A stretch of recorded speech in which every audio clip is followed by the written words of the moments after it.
I mean, there really isn't any surprises that both sides are pointing the finger of blame at the other, with Pakistan's Prime Minister saying that these blasts have come from Afghanistan but backed by India. And India, while not naming Pakistan directly, saying that, we will look into who was behind this. Yeah, I think at this point it should be clear that no definitive connection has yet been established linking the perpetrators of either of these attacks to a particular country. But the Taliban, the Pakistani Taliban, have claimed responsibility for the attack in Islamabad. Pakistan claims that the Taliban regime in Afghanistan gives moral and material support to the TTP, a claim that Kabul denies. And it's also drawn linkages to India, and there's no evidence of this at this point. And similarly with the attack in New Delhi, there's no claim of responsibility, but early indications are that it could potentially be linked to Jaish-e-Mohammed, which is a Pakistan-based terrorist outfit. But we still need to wait for the dust to settle, the investigations into the attacks to be completed in order to get a full picture of what actually happened. Mr. Bajpaee, when things escalated between the two countries earlier this year, Donald Trump was quick to say that he'd, ended a further escalation between the two nuclear-armed nations, and things had been resolved. But at the time, many observers and watchers of the region said that the red lines had sort of moved, and the next time would feel deadlier and more dangerous. Do you think that moment has sort of arrived, or are we going to start to see these sorts of tit-for-tat attacks? And like you say, these haven't been linked to either nation, but certainly the blame game continues.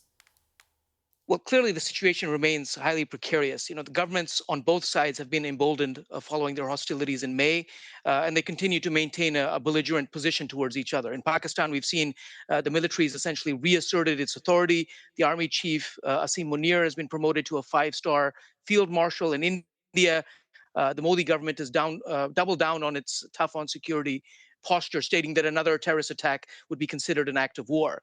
Again, of course, we still need to wait for the investigation into these attacks to be completed. But if there is a definitive connection, establishing a link between the attack in New Delhi to a Pakistan-based terrorist organization, a retaliatory response by India is frankly a near certainty. The form that this takes remains to be seen, but under the Modi government, we have seen clear momentum towards moving up the escalation ladder. We saw this with surgical or so-called surgical strikes back in 2016, airstrikes in 2019, and then these larger scale military operations in May earlier this year. Yeah, Mr. Bajpaee, I think the other extraordinary development since May is this normalization of relations between India and Afghanistan, which has slighted Pakistan in some way, given Pakistan's relationship and support over the years of the Taliban, now, the de facto government in Afghanistan. We've also seen skirmishes between the Taliban and the Pakistani military on the border. So that is sort of the shift that we've seen since May as well. Yeah, it's a very good point. I think these attacks, of course, cannot be looked at in isolation. We're seeing a realignment of relations underway across South Asia. Afghanistan, as you mentioned, is moving closer to India as relations have deteriorated with Pakistan. At the same time, we've seen Bangladesh actually moving closer to Pakistan as tensions have grown with India following former Prime Minister Sheikh Hasina's removal from power last August. India has just reopened its embassy in Kabul, and this comes at a time of growing hostility between Afghanistan and Pakistan amid a string of border skirmishes. So I think, yeah, it's important to take account of the geopolitical risk in the region and the fact that it's essentially in a state of flux at the present time.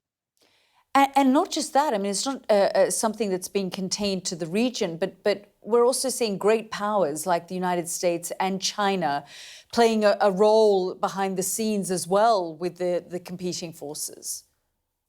Yes, very much so. I mean, China is referred to itself as all-weather partner or ironclad partner of Pakistan. Over 80% of Pakistan's arms imports over the last 5 years have come from China.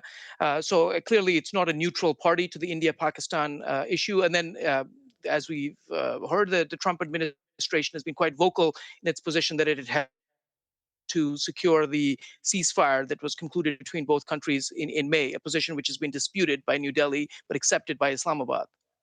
Chietigj Bajpaee, thank you very much for joining us here on the programme.